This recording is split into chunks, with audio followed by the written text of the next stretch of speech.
చుట్టూ కొండలు, పచ్చటి పొలాల మధ్యలో తిరుపతి నుంచి నాగలాపురం మీదుగా చెన్నై వెళ్ళే ఒక హైవే.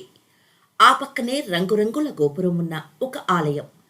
ఆ ఆలయంలోకి వెళితే గర్భగుడిలో పార్వతీదేవి ఒడిలో విశ్రాంతి తీసుకుంటున్న స్థితిలో శివుని విగ్రహం కనిపిస్తుంది. శివాలయాల్లో ఎక్కడైనా శివుడు మనకు లింగాకారంలో మాత్రమే కనిపిస్తాడు. కానీ ఈ ఆలయంలో శివుడు ఇలా మానవ రూపంలో మిగతా దేవీ దేవతల్లాగే కనిపించటం ఇక్కడ మాత్రమే ఉంది. ఈ ఆలయం తిరుపతికి 75 కిలోమీటర్ల దూరంలో ఉంది. ఆంధ్రప్రదేశ్ సరిహద్దులకు చివర్లోని సురుటిపల్లి గ్రామంలో మరో 1.5 కిలోమీటర్ వెళ్తే తమిళనాడు వస్తుందనగా రోడ్డు పక్కనే ఆ ఆలయం కనిపిస్తుంది. తమిళనాడులో మొదట వచ్చే ఊతకోట పట్టణం ఈ ఆలయానికి 2 కిలోమీటర్ల దూరంలోనే ఉంది. ఈ ఆలయం చరిత్రను, పள்ளிకొండేశ్వరుడి ఆలయ విశేషాలను ఆలయ ప్రధాన అర్చకుడు కార్తికేశ గురుకుల్ వివరించారు. ఈ ఆలయంలోని శివుడి పేరు పள்ளிకొండేశ్వరుడు. పள்ளிకొండు అంటే తమిళంలో పడుకోవటం.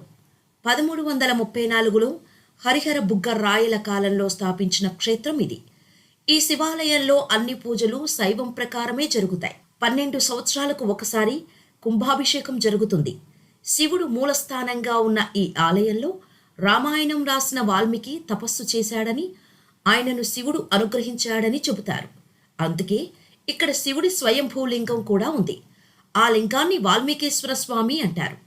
అదేవిధంగా స్వామివారికి అమ్మవారు, కామధేను కల్పతరువు ఉండే ఏకైక క్షేత్రం ఇక్కడ మాత్రమే ఉంది. ఈ గుడిలో అమ్మవారి పేరు సర్వమంగళాదేవి. ఈ ఆలయంలో స్వామి, అమ్మవారి మధ్యలో దక్షిణామూర్తి ధర్మపత్ని సమేతంగా ఉండటం విశేషమని ఆయన చెప్పారు. పள்ளிకొండేశ్వరుడి ఆలయ ద్వారం తూర్పు దిశగా ఉంటుంది.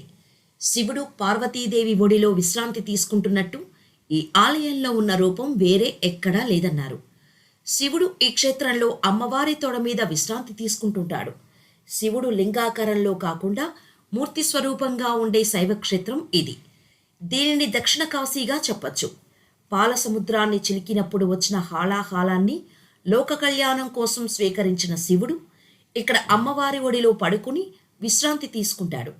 శివుడు పవళించి ఉండటం వల్లే ఆయనకు పள்ளிకొండేశ్వర అనే పేరు వచ్చింది అని ఆయన తెలిపారు. ఆంధ్రప్రదేశ్, తమిళనాడు నుంచే కాకుండా కర్ణాటక నుంచి ఈ గుడికి భక్తులు వస్తుంటారు. భక్తులు ఇచ్చే కానుకలు, విరాళాలతో ఈ ఆలయాన్ని అభివృద్ధి చేస్తున్నారు. పள்ளிకొండేశ్వరుడికి నీలకంఠేశ్వరుడు అనే పేరు కూడా ఉందని కార్తికేశ చెప్పారు. శివుడు విషం తాగిన తర్వాత అది కడుపులోకి పోకుండా ఉండేందుకు అమ్మవారు ఇక్కడ పడుకున్న ఆయనకు కంఠస్పర్శ చేశారట. దాంతో హాలాహలం ఆయన కంఠంలోనే నిలిచిపోయి నీలంగా మారింది. అందుకే ఇక్కడి స్వామివారికి నీలకంఠేశ్వరుడు అనే పేరు కూడా ఉంది. లోక కళ్యాణం గురించి చెప్పే శివలీలల్లో దీనిని ఒకటిగా చెబుతారు. భర్తకు భార్య ఎంత ముఖ్యమో చెప్పే తత్వం ఇది అని కార్తికేశ చెప్పారు. తమిళనాడు నుంచి తిరుపతికి వెళ్లే భక్తులు ఎక్కువగా ఈ ఆలయం పక్కనే ఉన్న రోడ్డు మీదే వెళుతుంటారు. తిరుపతి వెళ్లేటప్పుడు ఇక్కడ దర్శనం చేసుకున్న తర్వాత మేం తిరుపతికి వెళ్తుంటాం. ప్రతి నెల వస్తుంటాం. మాకు ఇక్కడ ఒక పాజిటివ్ ఎనర్జీ లాంటిది వస్తుంది. అందుకే ఇక్కడ దర్శనం చేసుకున్న తర్వాతే మేము తిరుపతికి వెళ్తాం. నేను ఎన్నో శివాలయాలకు వెళ్ళాను. ఎక్కడైనా శివుడు లింగాకారంలోనే ఉంటాడు. ఇక్కడ ఆయన్ను పడుకున్న రూపంలో చూస్తాం. ఇలా శివుడు ప్రపంచంలో వేరే ఎక్కడా ఉండడు. ఇక్కడ ప్రత్యేకత ఏంటంటే అమ్మవారిని దర్శనం చేసుకున్న తర్వాతే పళ్ళకొండేశ్వరుడిని దర్శించుకోవాలి అని చెన్నైకి చెందిన ప్రియా చెప్పారు. ఆలయానికి చేరుకోవడం ఎలా? చెన్నై నుంచి 60 కిలోమీటర్లు, శ్రీకాళహస్తి నుంచి 60 కిలోమీటర్ల దూరంలో ఈ ఆలయం ఉంది. శ్రీకాళహస్తి నుంచి సురుటిపల్లికి ఆర్టీసీ బస్సులు అందుబాటులో ఉన్నాయి. లేదంటే పిచ్చాటూరు, నాగలాపురం చేరుకొని అక్కడి నుంచి ప్రైవేటు వాహనాల్లో ఆలయం దగ్గరకు చేరుకోవచ్చు. తిరుపతికి వచ్చిన భక్తులు అక్కడి నుంచి చెన్నై వెళ్లే బస్సుల్లో సురటిపల్లి దగ్గర దిగవచ్చు.